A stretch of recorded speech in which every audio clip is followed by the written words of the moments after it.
Welcome back, everyone, to GenCon Day 3, Take 2. We are live, hopefully.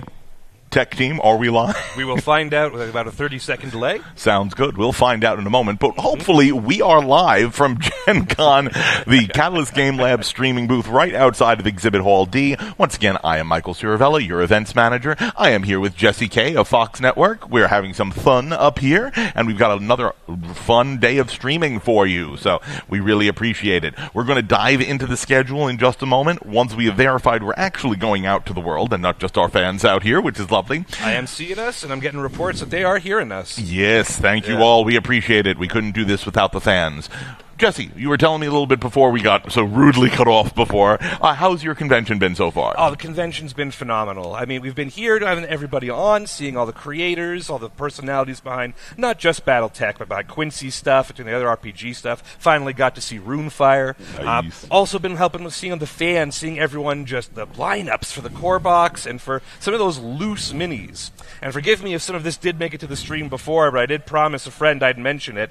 Wanted to remain anonymous, so his wife wouldn't find out, but who came and rifled through the box of loose minis and bought 33 loose miniatures, and upon walking away, and I said, wow, that's almost a full battalion, came right on back and bought 3 more to make it the full 36. Somebody is going home with a pile of gray. Congratulations. I just love seeing how much people love that stuff. Sounds good. And we're doing the Box O Minis over at the Events Hall in Events Hall A, correct? Absolutely. If you were here at Gen Con, we got the Box of Minis in Exhibit Hall A, right by the western entrance of the ICC. There's still some left, so $8 a pop for a mini. Go on over and try to find the best ones before they're gone. Absolutely. Well, if it continues being good, we might restock. That's even better right there. We're having a ton of fun. We also have all of our good stuff in the 1603, 1607, 1611 section of Exhibit Hall H at the Catalyst Game Labs booth, where you can see our board games, our BattleTech, our Shadowrun, Kung Fu Panda, Parthel Wars, and all the other great stuff that we're bringing right there. So swing by. It's a great time. You see some great people. We will also be doing signing booths from 11 o'clock today onward. I will be signing at 11 and then continuing on through the day with some other notables, which we will go through in a second. Mm-hmm. But as is the first thing of the day, we are going to be going through our top secret streaming schedule. Top secret because it keeps changing. We had a really good plan of what today looked like, and then some additional notables said, I would love to be on stream, so we're going to do that. So here we go, and in we are going. Hold on. Pencils up, everybody. Boy, I appreciate some of the text messages I get while I'm on here from the boss. All right, so 9 to 10, we are doing live to GenCon. Since it's 9:20, that's we're pretty much as close to on time as we ever get, so that's great. So we're going to be about doing a half an hour to let you know what we've got right here. We may take a couple of questions. We will see. 10 to 11. We will potentially be taking a small break. We were going to be doing BattleTech in the beginning roundtable. If they show up, we will definitely do that. But if we were added in something a little later, which may be even more fun for you. So, cool. 11 to 12, we'll be doing board games with Quincy's Tavern. As always, it'll be Mike Ritchie and Quincy showing off some good things. If you are not affiliated with Quincy, or you're not used to Quincy's Tavern yet, look it up on Instagram and on their website. It is a ton of fun. Quincy is an amazing host, and it'll be a great time all around. Then 12 to 1, I will be back with Lunchtime Confessions with Ray Arostia of BattleTech. So all those questions we've been having these last few days, Ray is an incredibly difficult man to pin down, but I managed to do it at least for 1 hour every show, and this is our time. So get your good questions together, and we will do the hard-hitting stuff. So do you have him tied up under the table or something? Or? Not yet, but I'm confident we'll be able to wrangle him right there. But we did the same thing with Jason Hardy and RJ Thomas yesterday and the day before, so we'll have some real fun with that, and we always have some fun guest stars show up then. Fair. Then 1 to 2, we will be doing our fiction roundtable when John Helfers will be here with a number of our fiction authors to tell them about some of the exciting things that are coming. I may be on that one, I may not, so we will see, but you'll have some more time with me later on, so that is good. 2 to 3, we will be here with James Simmons of Lorescape.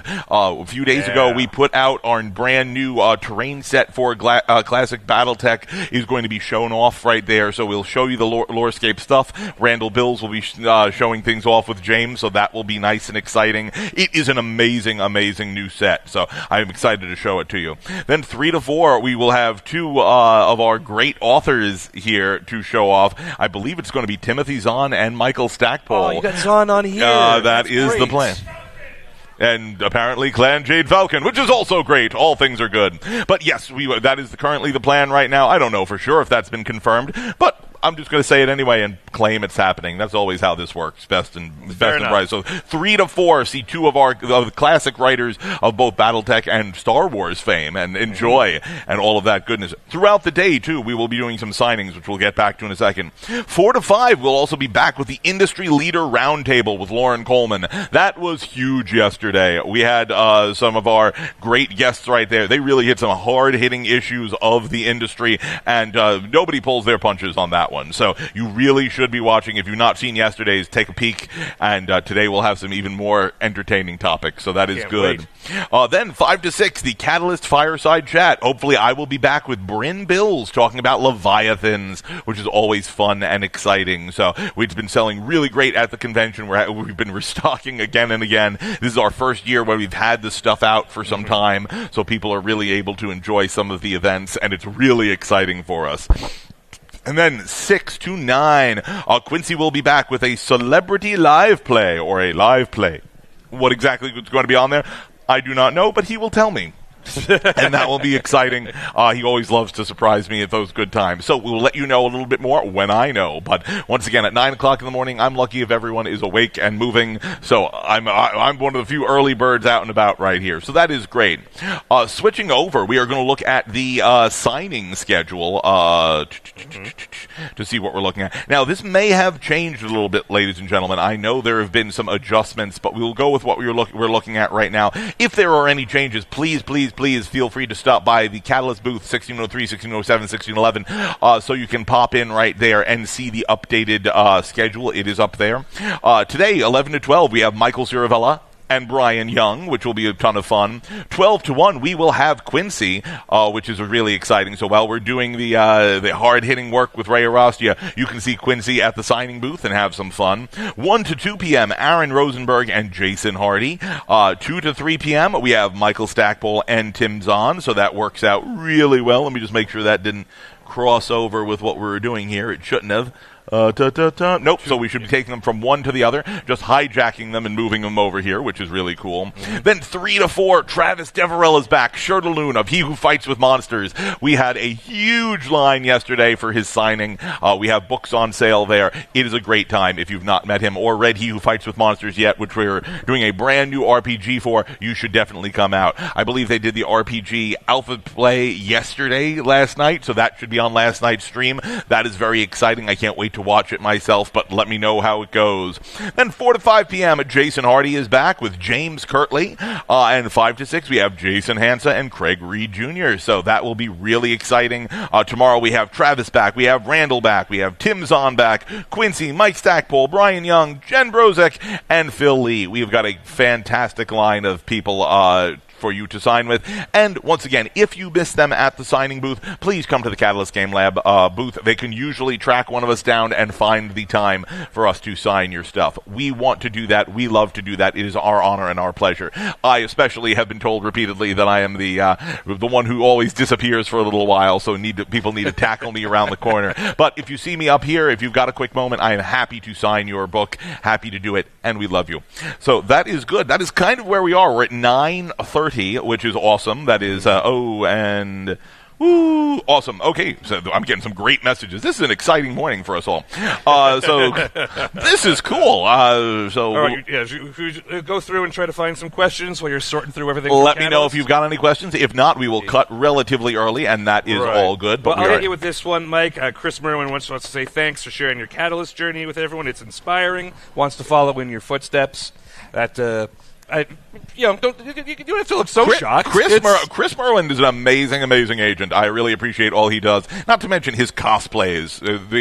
Those are fantastic. I love seeing more BattleTech cosplays. Yeah. We should definitely do more of that. So now that you've talked about how great he is, let's talk Treachery of Ravens. Okay, sure. Okay, since I'm not going to be potentially on the later one for the fiction schedule, let's talk Treachery of Ravens and let's have fun right there. Treachery of Ravens is the Snow Ravens novel that I have been so excited to write. It is fantastic. It is beautiful. It has also been nearly done for 2 years. It's turning into George R.R. Martin's tome right there. Right. But this one is actually getting done. So what we're looking at right there, I had the great honor to write Trial of Birthright, one of the spine novels for the Ill Clan era that came out. I actually had to, I was working with another author who was unable to do that project, which was great. He is a fantastic friend, and he's got some super cool stuff coming up, so that is great. But at the time, I needed to step in and jump on that. I was half to 3/4 of the way through Treachery of Ravens when that came out. However, Trial of Birthright came out, Blood Will Rise. Blood Will Rise is the second one, I think. Blood Will Rise, by came out right there, and a few other books which actually changed some of the universe from what we'd looked at there. So I need to do some adjustments. We had to do a fairly substantial rewrite, even before it got to my editor. This is just on my end to make sure that this makes sense and this works. So it has been a little postponed, and then I happen to have a wonderful baby boy. So that has kept me busy a little bit. But I'm super excited to get that done. I'm looking forward to do that as well, because I've got an even more exciting pair of books on their way that I'm very eager to get to. So I'm really diving down into the writing. But for all of you Snow Ravens fans out there, you have my personal apology for a slight delay. But we are getting there. I'm looking forward to it, and it's been a lot of fun. It's allowed me to take things in a slightly different direction than I already intended to, so that's kind of cool. That's great. And bless you if that was a sneeze. So that is all good. I know your work is nothing to sneeze at. Nice. Funny. Okay, what questions do we have? That was the folks piled on that one for sure, but otherwise a lot of folks are just saying thank you. Folks are saying they want the signed copies. They're going to be trying to find you. Cool. I think everyone's as thrilled to be here as we are, so maybe we'll cut a little bit early and try to catch up on some of that lost time. Yep, no, most people have heard what I've had to say, so that is great, and they can ask me specific questions later. Only thing I will say is we do have, our books are selling fast, so if you have somebody you want someone to sign, Mike Stackpole, Tim Zahn, myself, anything like that, I would bring your copies if you've got them. If not, we still do have a few to sell, but I think when I went back there, I had like 2 copies of each of my books left. Hey, congratulations. So, thank you. No, I feel good. I never know how many to bring, because every time we bring more and more every year, and then we're still down there. What it is, even some of my older work. So that somewhere John cool. Helfers just stood up and went, "I told you so." No, after DragonCon, John Helfers, you do not get to pick how many books we bring ever again, especially with us going back to DragonCon this year. No, it is not going to happen. So that is cool. Well, ladies and gentlemen, I really appreciate all you're doing. Thank you for your patience. We will keep your browsers open to see what we're looking at at 10 o'clock. We will put an announcement on the screen as to whether we will be back at 11 or whether we will actually have the BattleTech Roundtable at 10. I know we spoke about a lot of that stuff yesterday, but depending on who is available at that time, who read their schedule or not. This one's been on the original schedule since the beginning, so I don't know what we're looking at. I'm not allowed to comment on that. That's all you. Oh, yeah. So we will see what we're looking at there, but that is super cool, and we are super excited. So magnificent, that is good. I send my love to all my family. I send my love to everyone who's out there. We're having a great time. I just saw my baby boy go past, so that is cute and wonderful. Always makes my day. But, ladies and gentlemen, we'll be back in just a few minutes. My name is Michael Ciravella. This is Jesse K, and we are here with the Catalyst Game Labs booth with Fox Network. Thank you so much. We're outside Exhibit Hall D, and have a great day. Keep rolling. GenCon!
And with the blood-curdling scream and a lot of caffeine, we are back at GenCon. How's everyone doing today?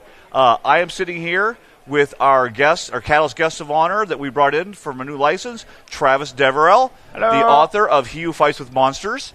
And we are really excited to start working on the role-playing game and tabletop stuff with Travis. But this morning, I think we're going to talk just about the Monsters universe. So I've read all the books. I'm a big fan. So I'll say right now, spoiler alert, we may talk about some specific lore. I'll try to stay away from the big stuff. We will definitely stay away from book 13. What does it drop? Next October month? 6th. What's that? October 6th. October 6th. That's the audiobook. Yeah, and audiobook and the ebook. And the Kindle ebook? Same day. Same day. Okay, so audio and Kindle on October 6th. So we'll stay away from book 13 as much as I can. Yeah. If you see me wandering there, just wave me off. But we will we'll start at the start of Monsters with Jason Asano goes to Palamustus, wakes up in the hedge maze. We actually role played one of those scenes last night. We did an alpha test of the role playing rules, and I got to play Jason Asano because Travis wanted to play Farah. He wanted the volcano powers, which he never used. Well, yeah, I was trying. Well, if somebody hadn't run away while I was trying to open the key to their suppression... That was Gary. I want to put that was not me. That was Gary. It was indeed. It was Talon doing that. I was like, okay, time to unlock all your powers. Why you weren't running away now? Oh, goddamn. I liked it when Gary noped out of the segment horror. Like, okay, human, nope, up there. Yeah. No, I thought Talon did a pretty good Gary, actually. Just a little soft-spoken, had some fun lines. Yes. Travis went out of his way to sabotage me, so make sure as Jason I couldn't screw up more than he wanted me to. I was ready to sell them out to the blood cult, but no, he wouldn't let me do it. We did that. We're having a lot of fun with this. So let's talk about the lore of Monsters. You have a Earther magically teleport into this magical realm of Palamustus, where there's lots of magic, high magic area, and everything. All the most amazing people are the adventurers. And how would you describe Jason Asano as he, let's say that for the first bit of the first book, what is his, give me two character traits you think really describes who he is early on? Oh, well, I would say confused. Confused is a good one. He is a chaotic person by nature, so confusion comes naturally, whether it's by him or for him. He likes to cause confusion a lot. Yeah. But, also, he's mouthy. Even when he's completely by himself, he's just, there's one person to talk to, himself, so he does. Yeah, he's kind of snarky with himself too. Most of the time. Like last night we described so what is Jason's character? He's an idiot. That's fair. Yeah. He's not stupid or anything. He just doesn't know when to shut up sometimes, or when not to step forward. Yes. No, he's actually a pretty smart guy, but he's the classic. Too smart for his own good. No, high into low wisdom. There we go. High into low error. That's a good way to describe it. Now he hits the ground running pretty well, though. I mean, he figures out what the system is, kind of adopts it, and then kind of excels at it for a little bit. Yeah. Which to the amazement of many people around him. Yeah. He finds a couple mentors, some friends. That's almost like his theme, almost in the first book. He doesn't like to make allies, or he's not looking for a mentor. He's not looking for an ally. He makes friends. He makes friends with pretty much anyone, and they all just kind of. Yeah. That's a core trait with Jason. Yeah. He's a very specific person.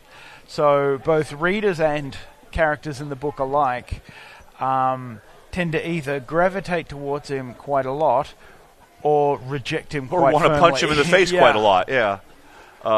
Jason meets a bunch of friends, makes a bunch of friends, a bunch of new adventurers that they end up kind of leading towards forming their own adventuring party. Tell me about his first one he makes at his own level, is Humphrey Geller.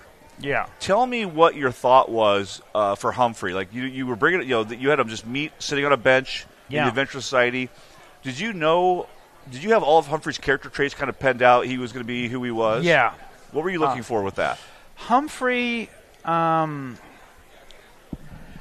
sort of a classic old school protagonist. He's essentially a paladin.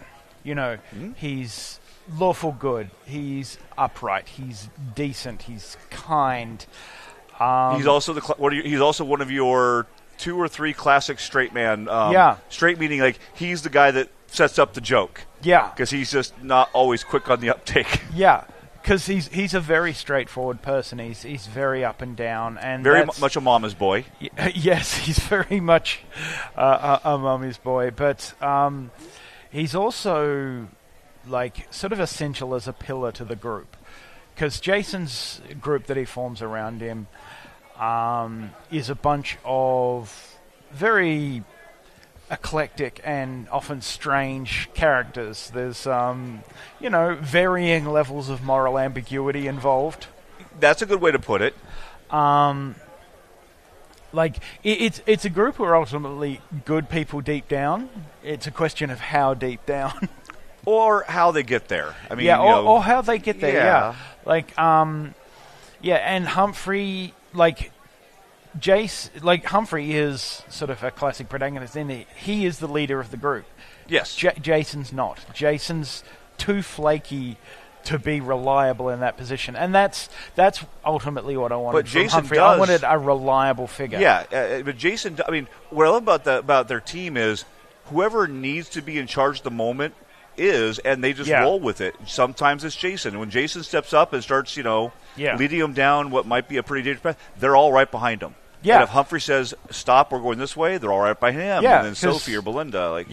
Humphrey is the face and the sort of basic leader of the group. Yeah. And then, oh, look, it's some weird god stuff happening. Well, I guess that's Jason's territory. Yeah. And then the next person they recruit, Jason kind of recruits by default, is Clive. Yes. The ex-adventurer turned magic researcher who wants nothing to do with adventuring, and Jason pulls him back into the life. Yeah. I think just to be kind of a dink at first, but then he finally says, hey, we kind of like each other. This is kind of fun. Yeah. Because, Clive comes along, and he's working for the Magic Society. And so one of the Magic Society's jobs is to sort of regulate when people start slipping dodgy magical currency into the economy. Which Jason does, potentially, sort of. Yes. Yeah. So he goes, and he starts finding weird coins. He goes looking for Jason. That's his job. Yeah. And Jason retaliates by basically... because Jason first hears about... what Jason first hears about Clive is, there's some dude who's going around asking questions about you. I know, maybe you should screw with him. Yeah. Who actually... I can't remember who was said... Jory. Jory says maybe... Yeah. Because... what's funny is Jory, he's another one of those kind of stand-up guys you got... Yeah. I always want to... Wow, Jory actually... Maybe you should screw with them. Well, that's kind of mean, Jory. Especially when you stick Jason on someone. That's... Yeah. So Clive shows up and he's like, But because, for all the characters... I like writing characters who have sort of a morally upright core. And you get to the base of all my characters, and it's something they either start with or develop. With Humphrey, it's the most overt. But Jason, over the course of the series, just will sacrifice because people need him to, again and again and again. It starts with Sophie. Well, actually, it starts right at the start. He's got that sort of initial choice of, he's got no powers, he's got no abilities, he's got no idea what's going on. There's a bunch of cannibal cultists around, and he's got a chance. And he has an exit. Yeah, he has a chance to make a break for it. Yeah, and he's telling himself to make a break for it. You should do. Yeah, go. And then he yells at himself for not doing that and trying to rescue the people who go on to become his friends. Now, Jason always says it's the big sacrifice play. Yeah, there's that.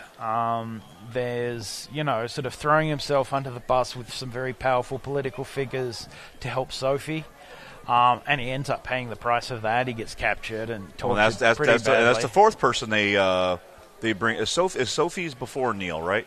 Sophie's the next person they kind of bring in. I think so. Yeah. Yeah, So, she starts making her an adventurer. yeah. Mostly just to thwart the local political stuff that's basically weighing Yeah. down this person who's just caught. She's just caught Yeah. in the gears. And and he helps Sophie and Belinda because they need help, and it's kind of his thing. I love the fact that she. I think it's like I don't know 3. No, it's not even until he comes back from the dead, like his fourth time, whatever it was, that she actually can believe that he just is who he is. She just does not trust him at all. Like, Given her background, trust is a very bad idea. No, I like. He describes her as like a feral cat. You're trying to feed. Oh yeah, she's very much like a spicy rescue cat. Yeah, but Sophie is the speed demon. Yeah. Ex thief, ex pit fighter. Yeah. Because one of my favorite characters is Belinda. Sophie's partner in crime. Yeah, like she's much quicker than Sophie to sort of get on board with the whole becoming an adventurer, accepting the help of the team. She was the kind of the grifter, con artist. That's her natural talent. Yeah, so like she's much quicker to get on board, but whereas once Sophie's on board, she's kind of all in. Yeah. On thing, whereas Belinda has much more sort of self-doubt, self-recrimination. She's always been sort of like the sidekick to Sophie their whole When lives. will they realize who I am and just leave? When will this team kick me out? Yeah, exactly. That's and she starts self-sabotaging. I know there was a lot of readers who were like, I don't like. Belinda is not one of the more popular characters in the series. There are absolutely people who love her, myself included, but it's kind of my job. But a lot of people, really disliked her, especially when she's going through like a self-sabotage kind of phase. Well, I mean, that's... But there's actually a specific chapter where most of those people sort of come around. Yeah. It's in book 11.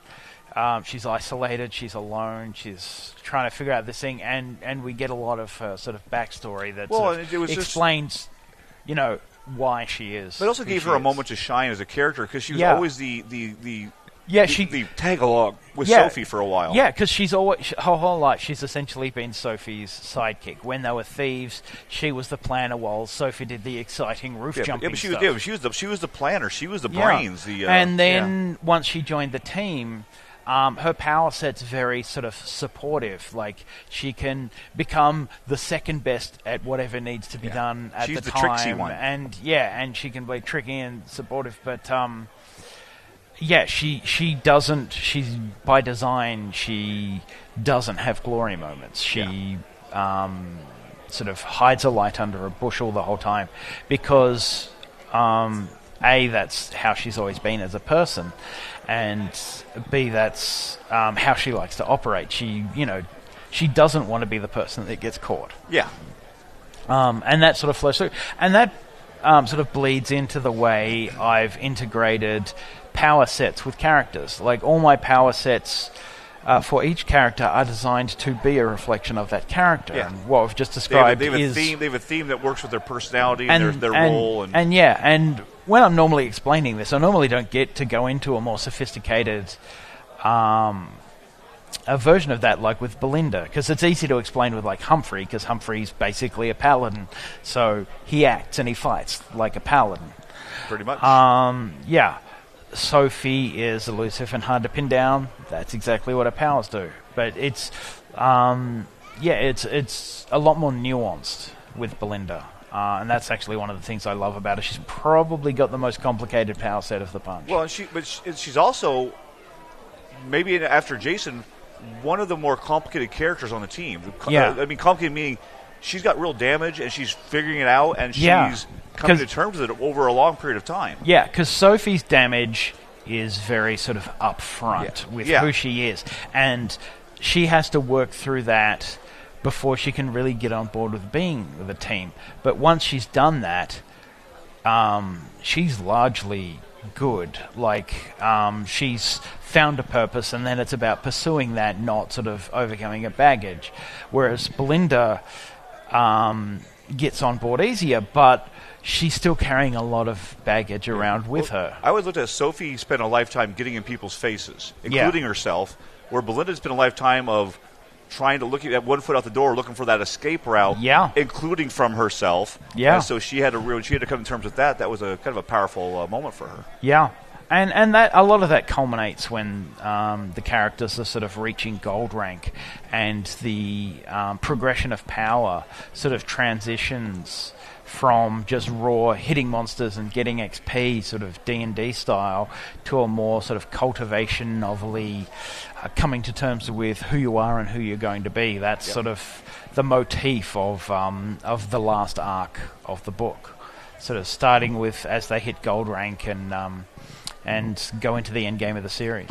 And I'm gonna come right back to that point in a minute, but let's go to the last member on the team. To be brought in. The first one second one have all his powers though. I think that was Neil.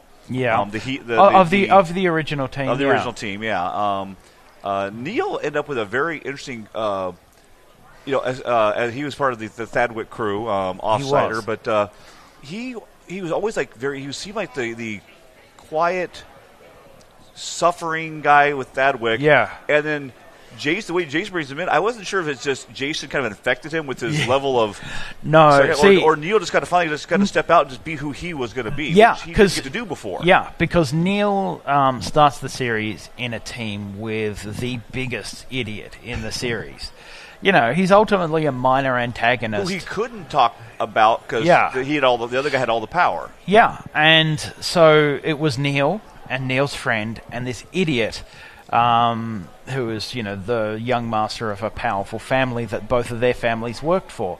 So Neil basically had to be, and Neil is smarter than his friend, right? Oh, yeah. And more capable. So he basically had to keep all of that thing on the rails. And for that, he had to be responsible. He had to be neat. So as he joins Team Biscuit, suddenly that dam breaks. He gets to relax for a minute. And turns out he's a lot more like Jason than Humphrey, even though he spent all this time sort of having to be in a sort of Humphrey-like role. And so, when that dam breaks, out it comes. But the thing about Neil, all of that sort of snark and sort of bitter approach to the world actually marks that he's like a really compassionate guy. Absolutely. Like he is a healer, and before he ever met Jason, he was operating around actually a really corrupted Church of the Healer. Yeah. And he was like a good guy to the point where he essentially got kicked out of the local branch of the church. Because he was just going around helping people, not going around helping people who could afford it. Yeah, he stood up to them saying, "This is wrong." Yeah, and he got booted out for that, but ultimately he gets vindicated. Yeah. But it's nice when your God can just show up and say, "Nah, you're back in. Come on." Yeah, but like Jason, he uses a lot of snark and bitterness. But like Jason, he's got a lot of compassion too, though. Yeah, he does. But like Jason, he uses a lot of like that sort of. He ramps up his personality a little bit, just as a defense mechanism to hide, sort of the core of his person, which is actually a very kind and compassionate guy. I remember the end of near book 2, I think, when someone says, he has two of the really, I think it was both of the really good lines I loved about that. One of them might have been Humphrey when someone said, we always expect Jason to do the impossible. And I thought it was Neil or Humphrey said, but he did. He gave us a chance to win.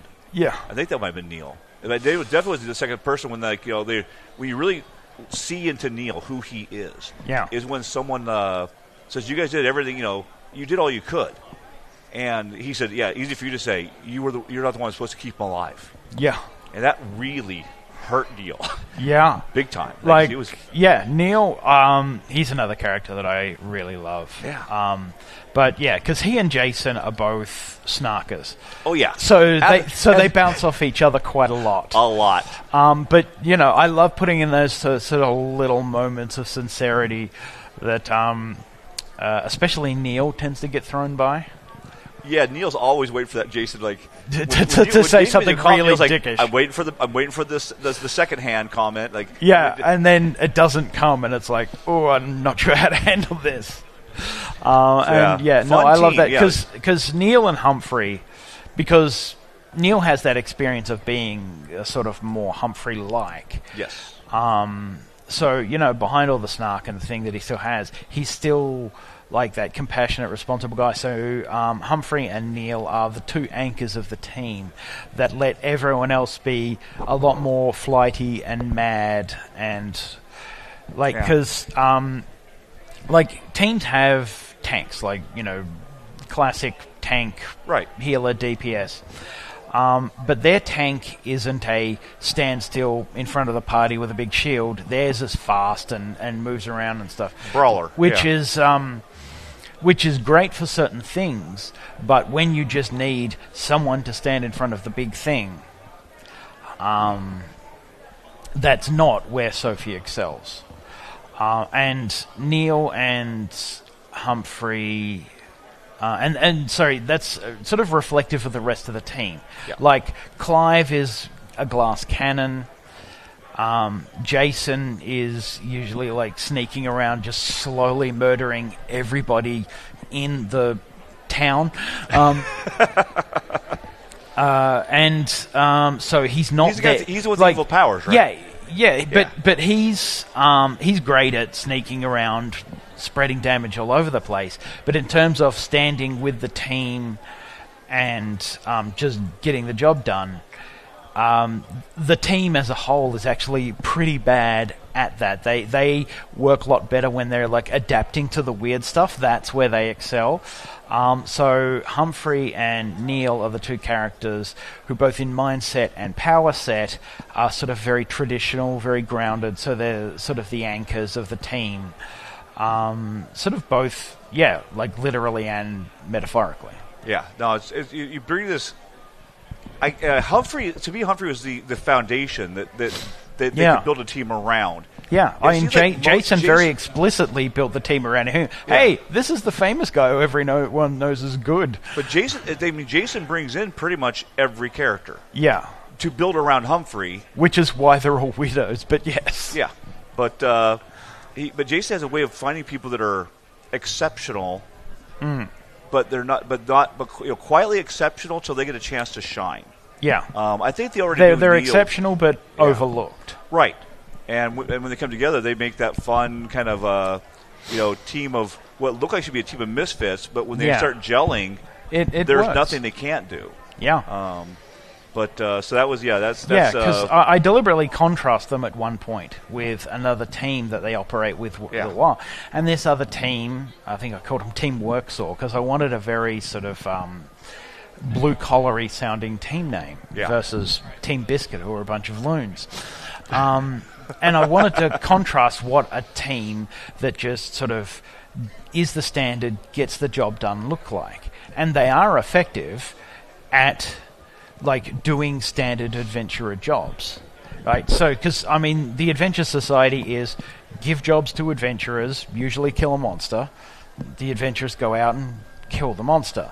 That's the whole thing. The problem is that's not enough narrative engagement to build 14 books on. So, while the team does do that, a lot of that stuff is sort of off-screen, and they're not as good at it as this sort of blue-collar, traditional team. If you want to just go out and fight a standard monster, a standard team is great. Yeah. But one of the reasons they keep getting pulled into this situation is they're a team that excels at handling the weird stuff, the unexpected stuff. Because that happens a lot around Jason. The unexpected stuff is kind of his thing. Yeah, but it's not always him either. Sometimes it's his team getting pulled in because they're good at that. In Book 8, I think it's Book 8 or 9, there's the builder invasions going on in the Storm Kingdom, and there's this massive undersea mining operation, and it's being sabotaged, and that's not about Jason at all, but it's sort of a weird, unusual situation, and he's got a weird, unusual situation team. So in they go because and weird, unusual situation powers. Yeah, because that's just a case where the Adventure Society pulls them in on a job because they've got the answers to the problems at hand, whereas a more traditional team wouldn't. Yeah. Well, they sort of do that. Well, I guess in book 10, when they need to go down into the underground area. Yeah, they're forming this big expedition. Jason's just move the city. It's wrecked anyway. Why are we, But then the messengers kind of bring Jason in because because it is partly about Jason. Yeah. But Jason's like, we should just move the city. Why are we doing this? Yeah. They don't know till later that this would have been, if we hadn't gone down, this would have been even worse than we thought it was going to be. But yeah, because it wasn't.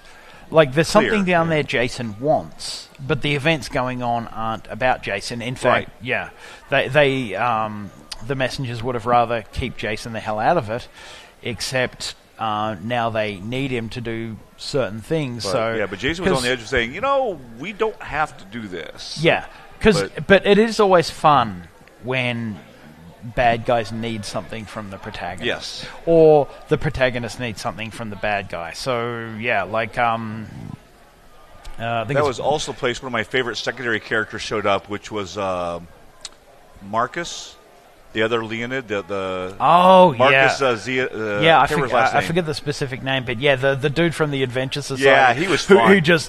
He's just like, how do I introduce myself to these people and sort of, tell them the tone of the conversation going forward?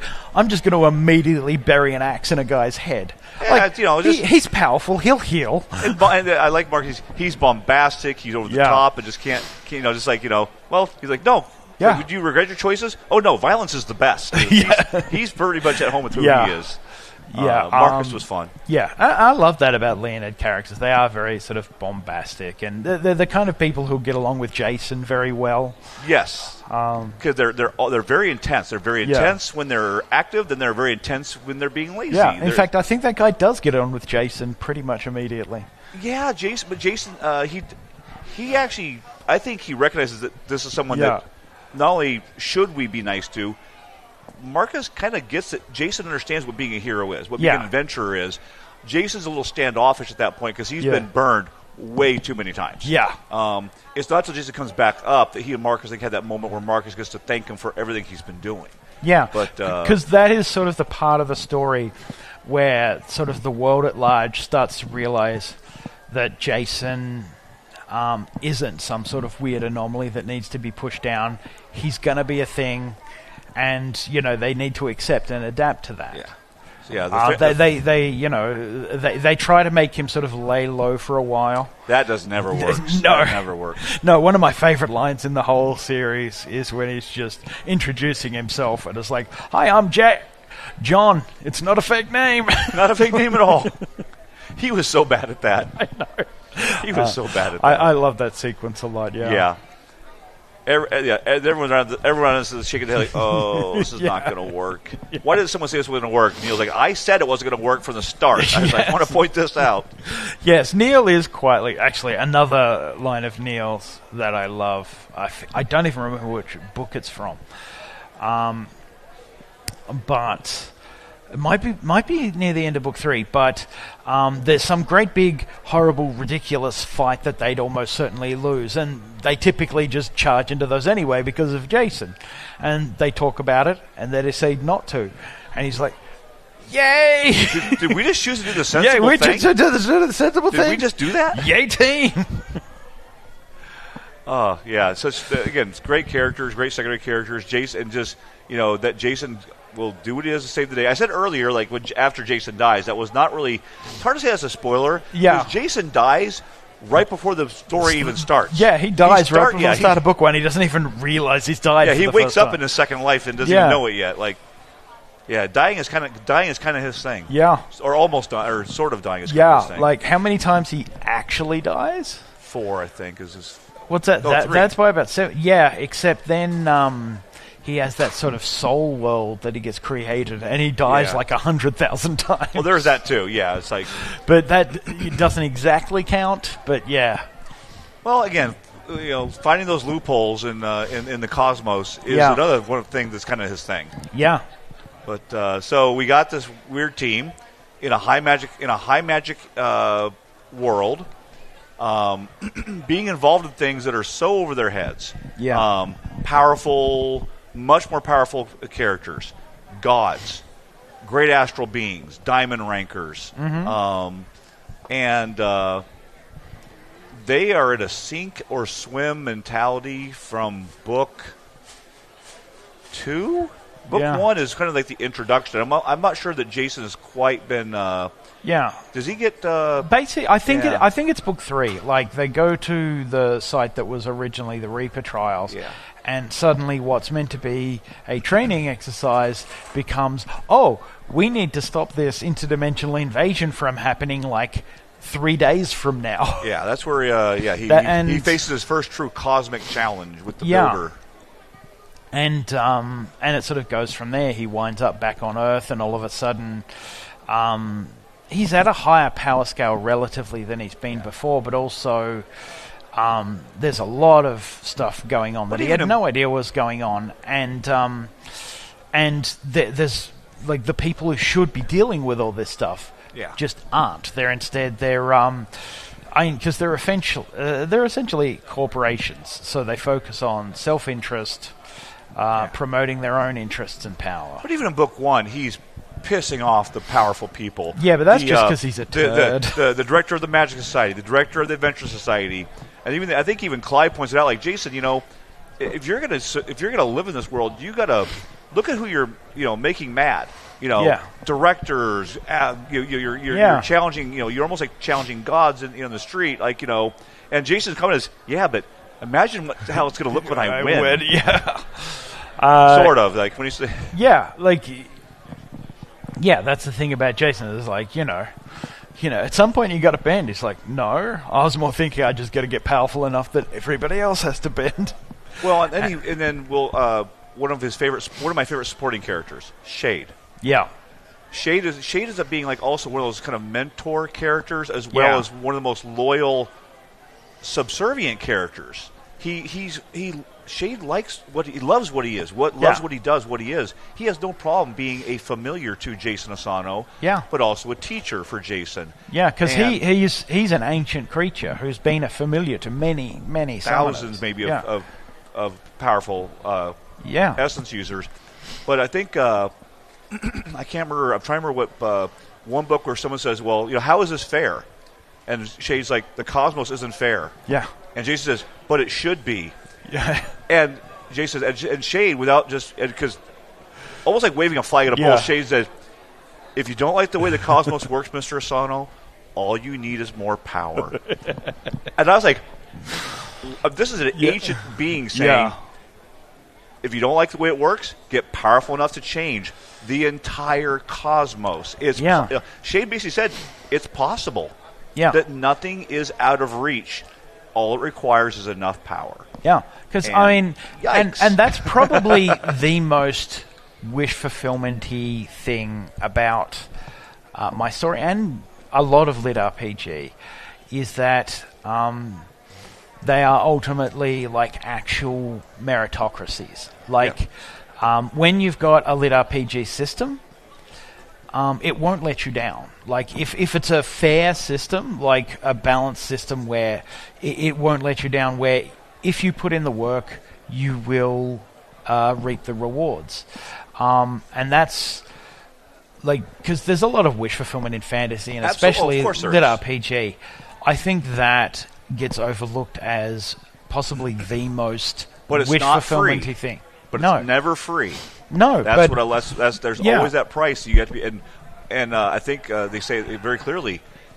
Most people, when they say it's impossible, what they're saying is, "I'm not willing to pay that price that it would take to get there. Yeah, I'd rather just take it a little easier and get all. I'd rather get halfway there and just take it easy." Jason's like, "No, I'm going there." And that's actually an interesting. Like when Jason talks about that.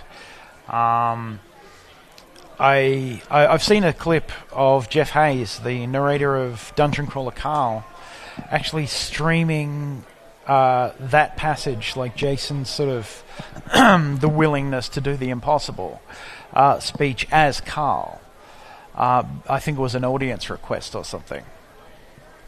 Because I think that is... It's a very protagonist attitude to have. Yes. Like, it's certainly not unique to anything I'm doing. But yeah, there's a certain kind of protagonist is, rebellious, anti-authoritarian, and just does the things because they're willing to, go the hard yards, to do the work, to pay the price. And Jason and Carl are both willing to pay that price usually. Yeah, and they have some similarities. Yeah, and that's what makes them protagonists. So since you brought Dungeon Crawl, Carl, I'll go to some obvious questions here. How much did you and Matt did you actually talk about any of these little things you were going to share, like this love of heart shaped heart boxers? No. Did you come up with those independently, or did one of you just kind of like homage the other person?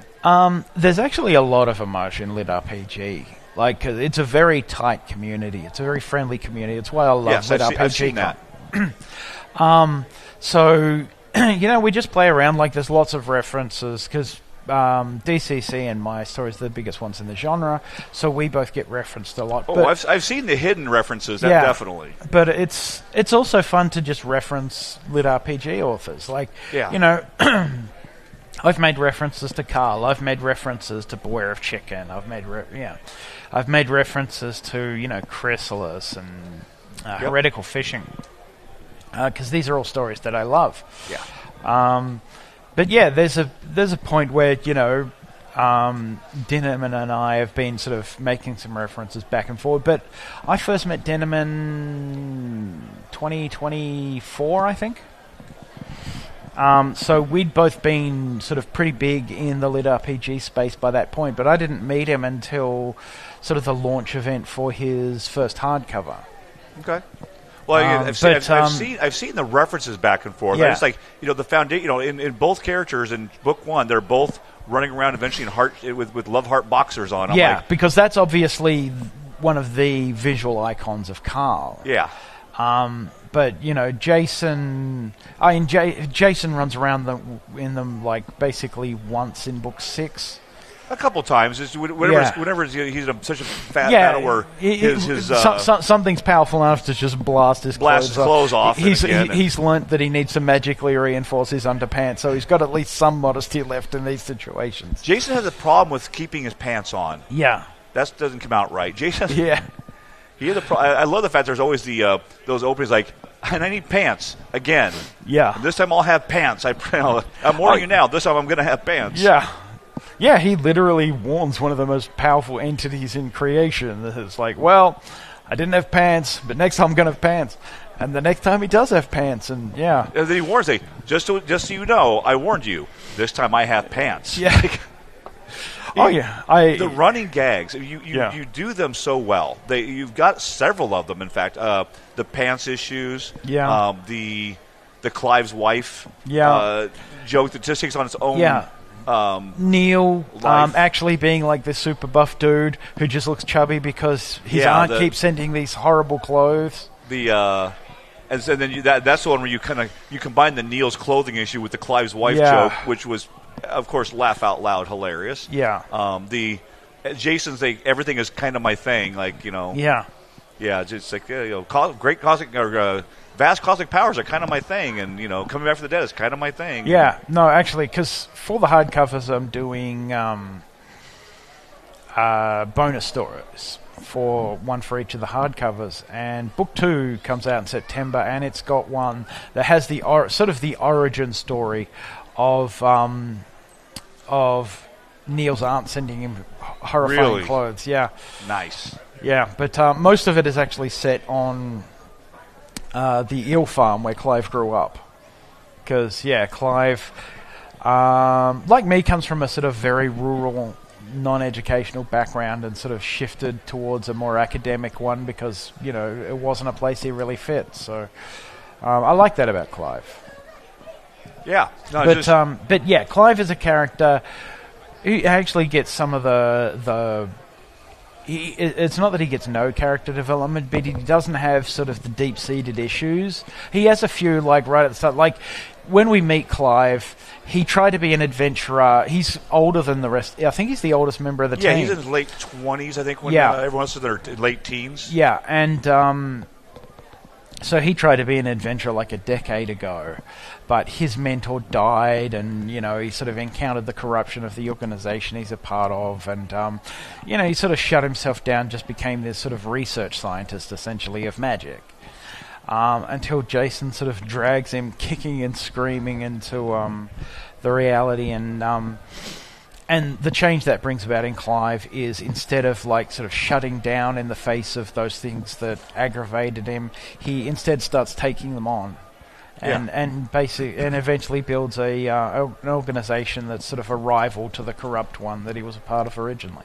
Yeah, no, because I love character development. No, Clive. Well, Clive doesn't have quite the arc that the others in the team might have.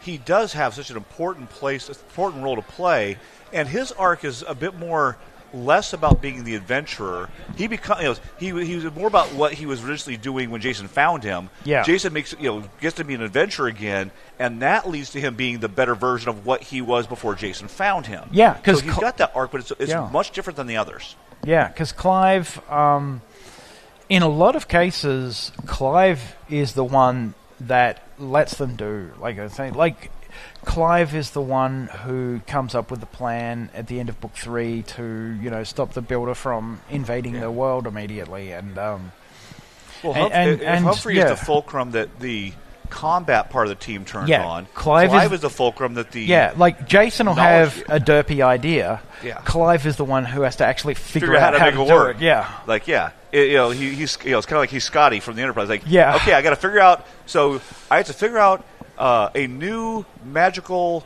paradigm. Yeah. To confront cosmic forces in the next 2 hours. And Jason's like, okay, just want to be clear, so when I do it, you'll know how impressive that was. It's like, so are you saying you can't do it? Yeah. It's like, no, I just want to let you know how impressive it will be when I do. Yeah. Yeah. So. It's, because Clive's a very sort of subdued character, but he does have an amount of pride in what he is, in fact, very good at. Yes, he's he also has one of my favorite scenes. What's that? In the book. So right when I was starting it, you know, I had a lot of outlining, and various bits of the story were more developed than others. But I always knew there was going to be a solo fight scene for Clive, who's much more of a team fighter. He doesn't. It's a messenger fight. He generally doesn't, operate well alone. But then the messengers come along, and they have abilities to sort of isolate the characters. Yeah. And Clive gets his big solo fight. And everyone thinks he's in trouble. Yeah. And then he just. I was looking forward to that scene. That was actually really about fun. 4 years before I finally wrote it, and then I wrote it, and I'm like, You know what I loved about that scene is that you would almost expect when that happens that Clive was going to be like, "Oh, I'm in trouble," and Clive is so mad. I won't spoil something that just happened. He looks at everyone again as a reader who's loving like, "Oh, he's in trouble." Yeah. And then suddenly Clive pulls out a crystal, a recording crystal, throws it in the air, and is like, "What's that?" Recording crystal. This is going to be a teachable moment. And then he just never had a doubt he was going to kick that guy's ass. I love that scene so much. No, it's one of the fun ones. It's one that just stands out. That is one of the best fights I've written. It's a great fight scene. Yeah. And Clive never he's in control the whole way. Yeah. Even when it looks like he's not so much. That's the whole point. It's all a ruse, you never doubt that he's in complete control of that. So the teams come together. They're fighting these cosmic forces. Things are going, I would say, well overall on the grand scheme of things. So you were talking about outlining. Obviously, Book 12. They are. Heading back to Earth as gold rankers, yes, they level up. I'm not spoiling that. They're all going to level up overall as the story goes on. It's progression fantasy. How much That's not of this? A spoiler, I've asked you kind of this before. Like, there's a big fight coming in Book 14. I've already read Book 13. It's wonderful. I'm not going to say what they find out in book 13, but there is Jason is warned as early as book 4 that you've already lost the next battle. You don't even know it yet. You don't even know who you're going to fight. I'm not going to tell you because you'll do something really stupid because that's what you do. It's kind of your thing. Yeah. But you've already lost the next fight. Yeah. He's been told that several times. Dawn even says, Jason, you can't win. Yeah. But you've done the impossible already several times. All I can give you is a chance to do the impossible again. Yeah. But even she just thinks, like, I don't see how it's going to happen. Yeah. And then you find out who the final boss battle is going to be about. And I've asked you this before, but right now, like, when did you know that's who? The whole time. From book 1. From book 1, yeah. Because all this, there's clues buried in there. Yeah. I went back and found them all. Yeah. So you knew that from book 1. Yeah. How much more of those big moments, like you said, you knew about the Clive's single battle like 4 books before it happened. That was one I was also looking forward to from the very beginning. Did you know that that Jason was going to do the big sacrifice in book 3? Yeah. So from book 1, you already had it planned out. Because the item that sort of revives him is in chapter 1. Yeah. Like, it's there for a reason. He shows up with an inventory. It's got one thing in it. And it is, the thing that brings him back in book 3. And then knowledge even tells him, like, you've got a way home, but you don't have the faith to use it. So, and she's right. Yeah. As usual. Yeah, because... the big thing with a fight that Jason isn't going to win, which is, sort of the end of book 13, where he doesn't even try, he just effectively... I don't want to spoil it too much, but... No, we're going to stay away from that. But, for a lot of time... Everyone's just even keeping from him what it is because they know he'll do something nuts and they don't trust him to not do something so nuts.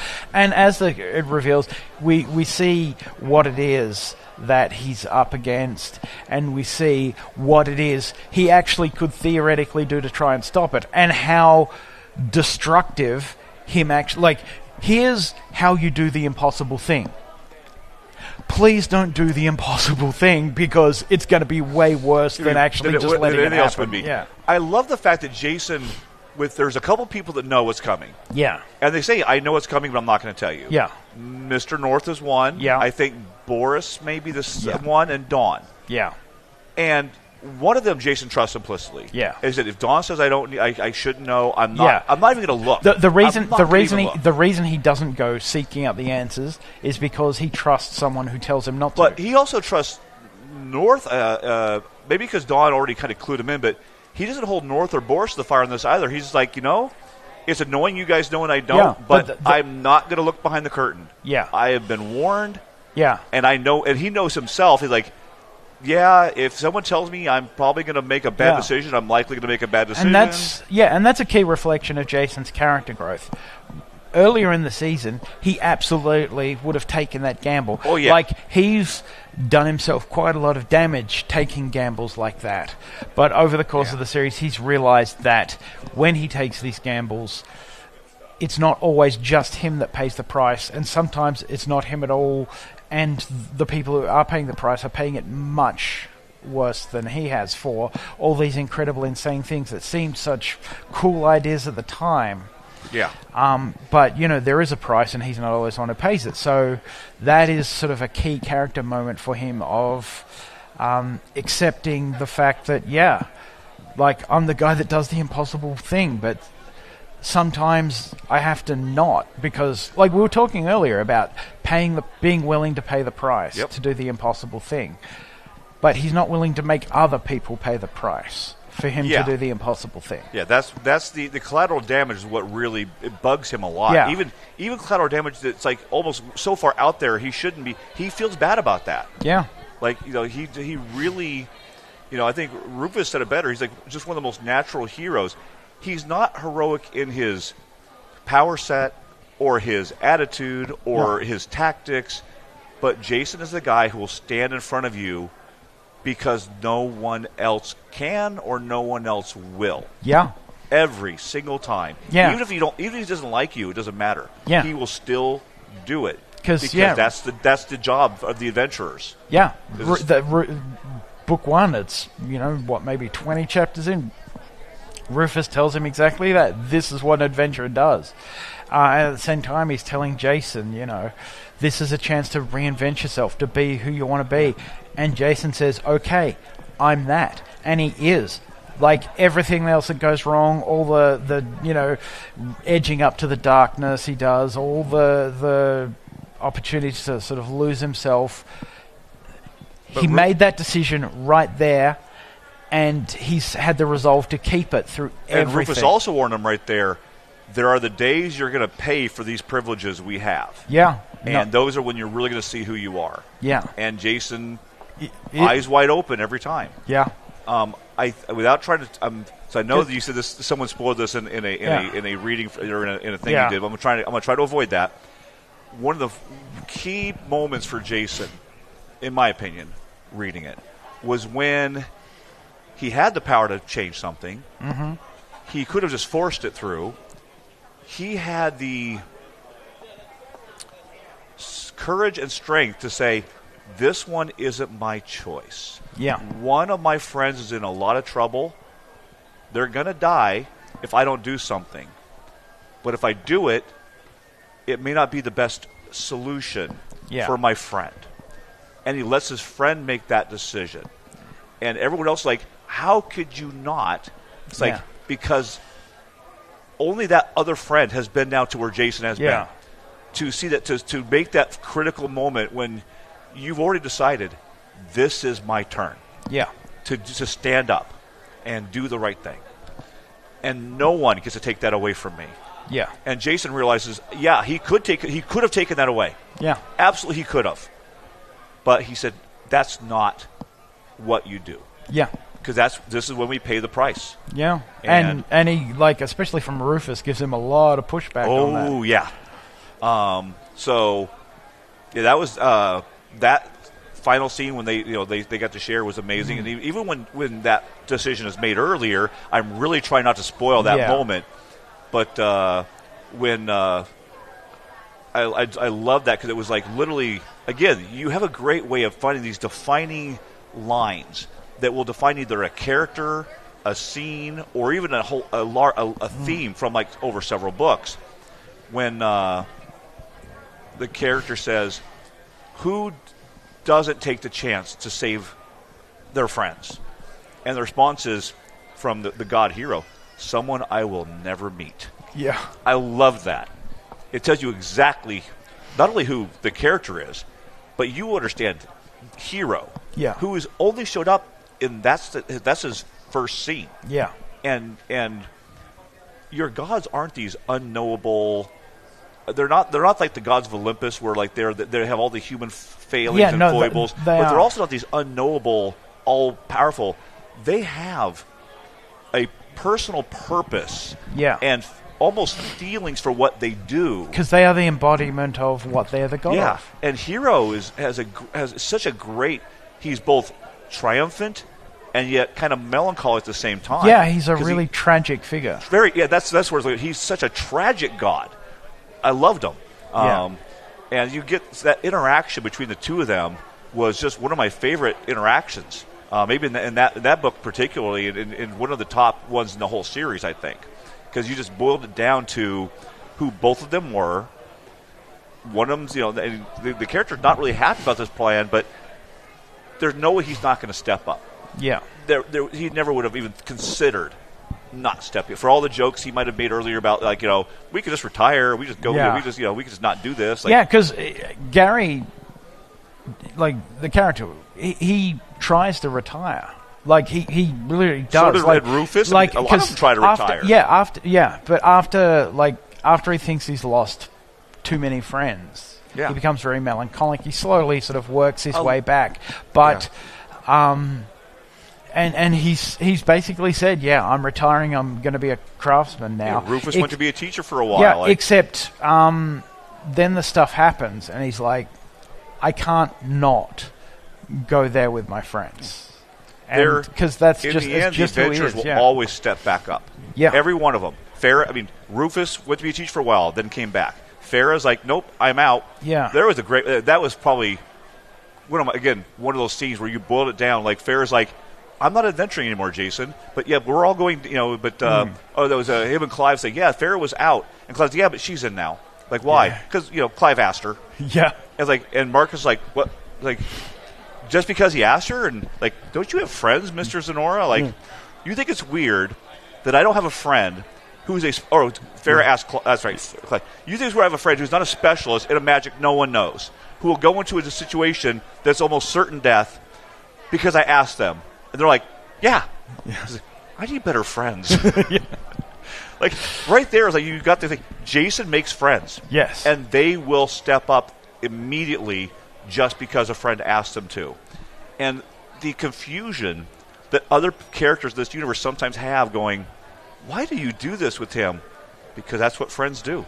Yeah. They show up. Because, like, books sort of 4 through 6 are sort of Jason's sort of darkest hour. He's pretty toasty. And the key to that is he doesn't have access to almost any of his friends, and he's forced to make alliances with people he doesn't like or trust, but because over and over again. But he does what he does, which is he chooses to make the sacrifice because there's a thing that needs to be done, and he does that. And it means doing things in a way that he hates, and it hurts him and it damages him, and it sort of brings him in danger of sort of losing himself, and that is entirely about the lack of friendship. Like his support network's gone because like mental health is a huge motif of the series. Yeah, absolutely. And you that put it in the title. Yes. He who fights with monsters must take care lest they become a monster. A monster themselves, and in a way, they all do. Yeah. They all confront that side of themselves at some point. Yeah. And they all have to come to terms with that. Yeah. At some point. Yeah. But, because Jason's the guy who confronts the biggest monsters, he has, he's in the most danger of descending into that. Yeah. Like, when Book 3, he meets... Book 2. Book 2, he meets a monster who shows what his biggest fear is. And his biggest fear is having turned into that person, having become the monster. Like someone who doesn't care about people anymore. He just cares about, because he's on a path to power. He knows he's on a path to power. A lot of power's coming. And, his biggest fear is sort of giving up all the things that make him who he is and just embracing the power. Well, we are almost out of time. Okay. And thank you for taking this chat with me to just talk about the lore of He Who Fights with Monsters. We're enjoying the books. Book 12 is out. Book 13 drops on October 6th, audio and Kindle. I have read it. It is amazing. I'm looking forward. I can't believe I have to wait a year for book 14. Are you sure you can't get it to me faster? Yes. I promise I'll keep it a secret. Look, yes, you'll get a pre-release copy. I know. But I do actually have to write the book first. Details. Write the book. Yeah. You're suggesting I should go the AI route? Is that what you... Oh God, please no. All right, so He Who Fights the Monsters, October 6th for book 13, and 2027, Catalyst Game Labs, the He Who Fights the Monsters role-playing game, tabletop games, maybe another project we're talking about, which could be fun to talk about. We're not going to announce it now, but we're gonna get there. Yeah. We have some great stuff planned, and if you're here at GenCon or nearby, come on down. Travis will be signing today at 3 o'clock at the Catalyst booth, and we've got chocolate spirit coins to give out. Yes. Jason Asano crafted spirit coins, and we're having a good time. We are. Travis, thank you very much. Thank you. And thank you.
Hello, everybody. Day 3 of Gen Con. Is that all it is? I think it is. Not like day it's a 30? Saturday, right? I'm pretty sure it's Saturday. It's a Saturday. It is. I swear we're 30 days into Gen Con. It is wild. It feels like we're doing a marathon and a sprint for 48 hours already, but it's been so good. It has been so good.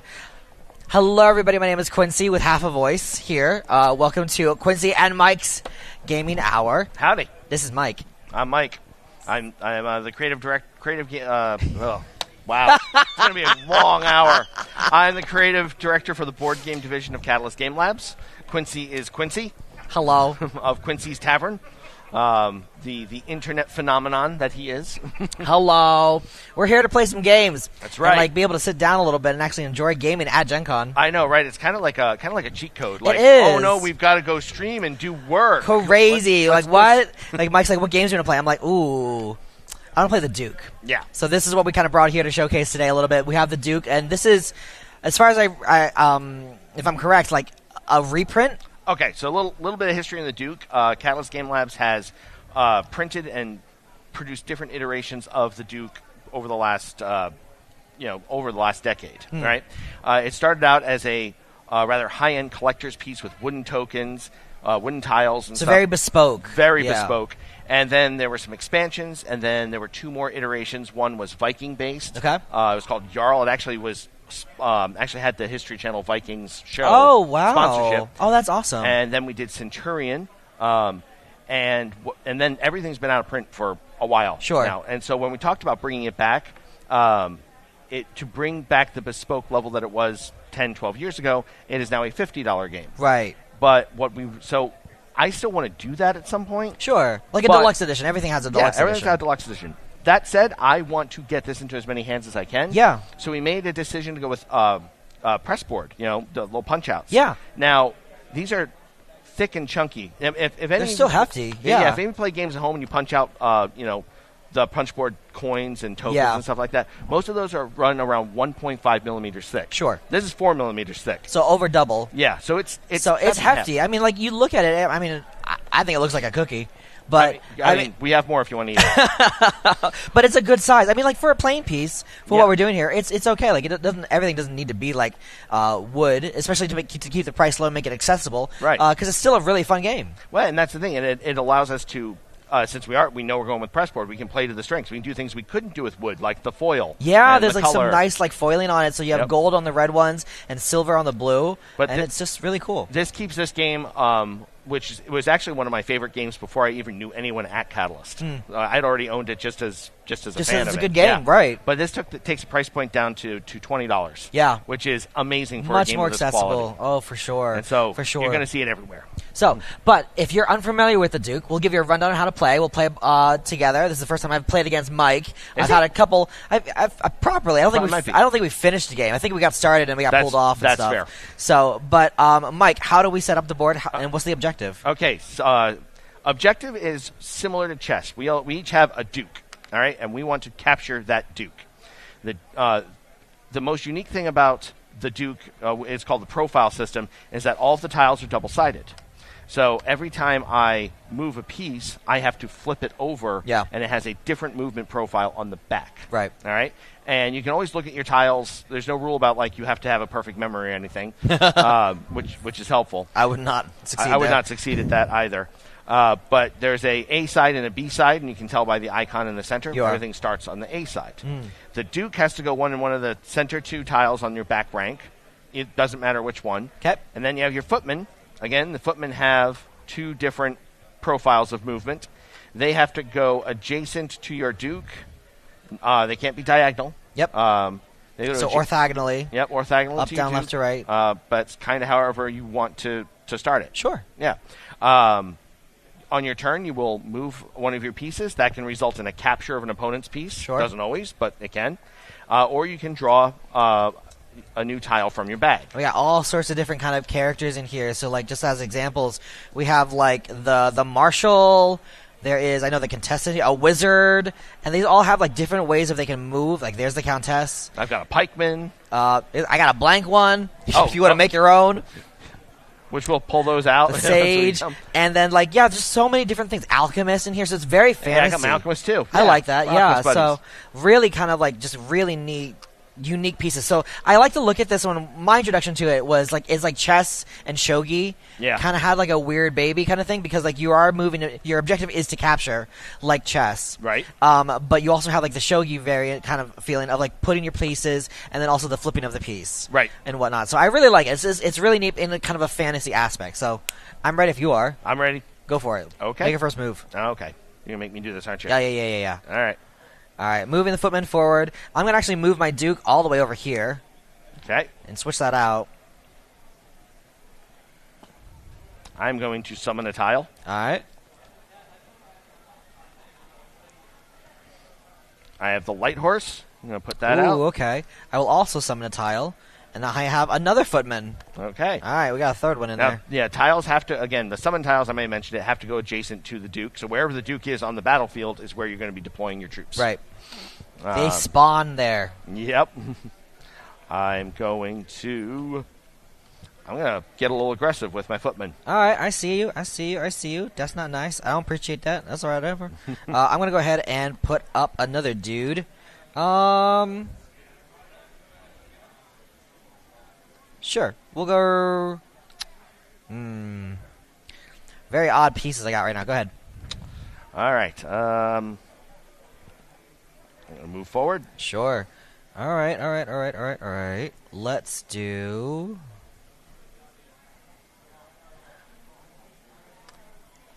Let's get this going. I'm going to summon another piece. Oh, boy. Just because I can. Yep. I've got a pikeman as well. Oh, nice. Okay. Let's do... I'm going to be aggressive with my footmen, bring him up forward 2 spaces, flip him back to A. Okay. I'm going to attack with my pikeman. Now, I'm getting close to your Duke, but you are not actually in danger yet. Correct. So I could move to this space. What these little stars here mean is I can strike with an arrow or a shot without moving. A I ranged still have to attack. flip my tile. But I'm only threatening this tile or this tile. Correct. Your Duke is still safe. My Duke is still safe, but I can't use my Duke to attack here because you have your footmen blocking it. Correct. So that is very interessante. Is that French? French. Yeah. It's French. French. Yeah. It's all the time we spend here, the Leviathans. Oh, my goodness. Ooh. Leviathans is another Catalyst game that we're selling here. World War I, giant airships in the sky. Very fun. Very fun. We've been immersed in that for the last several days. We'll pressure this here. Yeah, okay. Yeah, that's all I can do here. Better than pulling out a new piece. Well, I'm going to hit that pikeman. Pikes down. I'll flip. Yep, absolutely. Footman comes in. Yep. Taking out the pikeman. A lot of trades in this game. Yeah. Make it back. Yeah. I believe I'm going to draw another tile. All right. I've got a ranger. You're in trouble. Oh. So that open circle means I can jump to that space even if there's something in the way. Amazing. All right. I'll bring out a tile. Bowman. Ooh, good one. Okay. Yep, he's got range on it. That makes sense.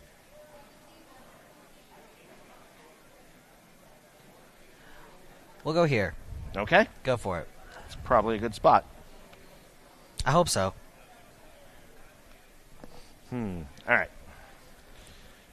Well, I'm about to lose this person anyway. Yep. So I'm at least going to make it expensive. Yeah. Yes, indeed. All right. Now, for the footman to jump, you see, footman has a space where it can move 2 spaces ahead of itself on this B side. Right. Because it's a full filled-in circle, you have to have a clear path to move forward. Correct. That is move, not jump. So if this bowman were not here, this footman would have your Duke and guard. And so because the bowman is blocking it, it only captures at the landing space, right, or the final space. It can only capture the final space. Okay, unless obviously other things. Unless these arrows mean slides. Okay. So. Let's go ahead and do. I don't think I'm in too much damage. We'll take out this footman here. Get the bowman ready to shoot. Okay. Knocked my arrow. Pulled it back. I am going to slide all the way up here. Okay. It limits my spaces. Yep.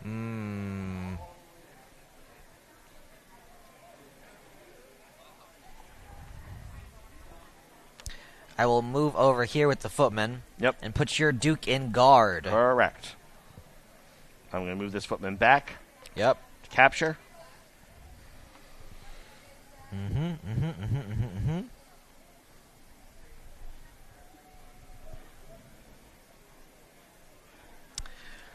Let's pull out another piece. Because the light horse isn't doing too much at the moment. And I got my own light horse. All right. Okay. So we'll put it right there. My light horse is going to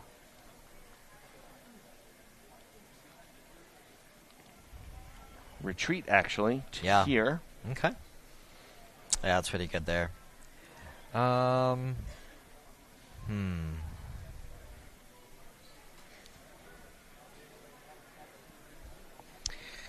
This is interesting. Because these pieces are so binary, it's like not like a normal rook with the duke where you can't go up and left. It's like you have to plan out turns in advance for this. I'll pull a new piece out. Okay. We'll mess up the board. Let's give me something new. What do we got here? Alchemist. Ooh, I like that. One of my favorites.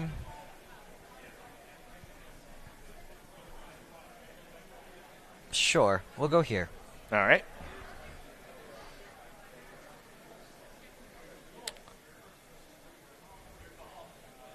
I'm going to move my duke, actually. Absolutely. Let's go ahead and move the alchemist to the corner here. Okay. And I'm going to actually capture it with the duke. Oh, and I'm putting you in guard. Indeed. Oh, no. Okay, so I'm going to pull out a new piece. The ranger. Okay. I'm going to... Yep. Sorry, hit a whole bunch worries. of tiles. All right, so I'm not in danger at the moment. Nope. But doesn't quite help me there. I'll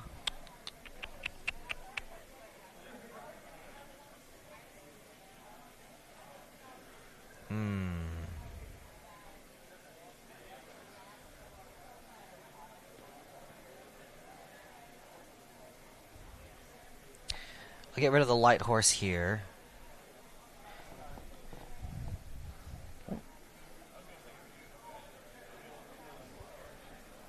Yep. That makes sense. Let's bring out a new piece. The general. Put him right there. Okay.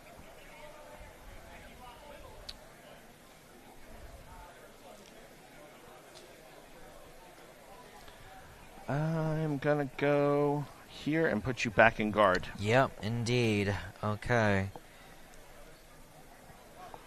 Well, let's bring out another piece. This is going to be put you in guard, but you can easily take care of that. I can. Yeah. So let's do...